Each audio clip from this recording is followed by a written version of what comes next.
Երգել, նվագելու տաղանդ առողջապահության նախարարը չունի, ուրեմն ինչպես միանար վարչաբենդի երեկոյին։ Ինչու ոչ բարի մի համար դնել։ Մեկ օր են պատրաստվել, աշխատանքային խիտարորիայից վստահեցնում է ժամանակ չի ծախսել։ Ես նաև քնում եմ, հաց եմ ուտում եւ երեխաներիս հետ եմ հեռախոսով շփվում, այո, երբեմն ապարում եմ, դա անում եմ աշխատանքից դուրս երեկոյան ժամերի։ Պարը երեկոյան, մինչև այդ քաղաքապայմանագրի հրավերով խորհրդարան եկած նախարարը վստահեցնում է, տարեսկզբից ներդրված առողջապահության համապարփակ ապահովագրության համակարգի շնորհիվ մարդկային կյանքեր են փրկվում։ Պետությունը իր միջոցները ներդնում է, որպեսզի մեր մարդկային կապիտալը զարգանա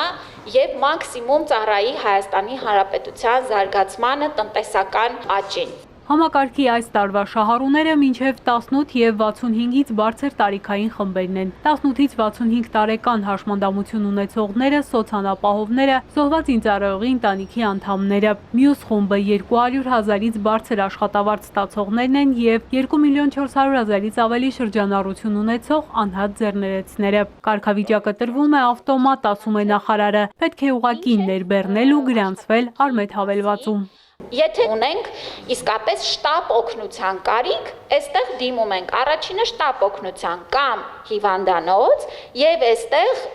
ուրեմն ձեր ապահովագրական փաթեթի մեջ ներառված ծառայությունները այս օղակի արդեն գործարկվում են։ Եթե մարդը շտապ օգնության կամ հրատապ անհետաձգելի բուժօգնության կարիք չունի,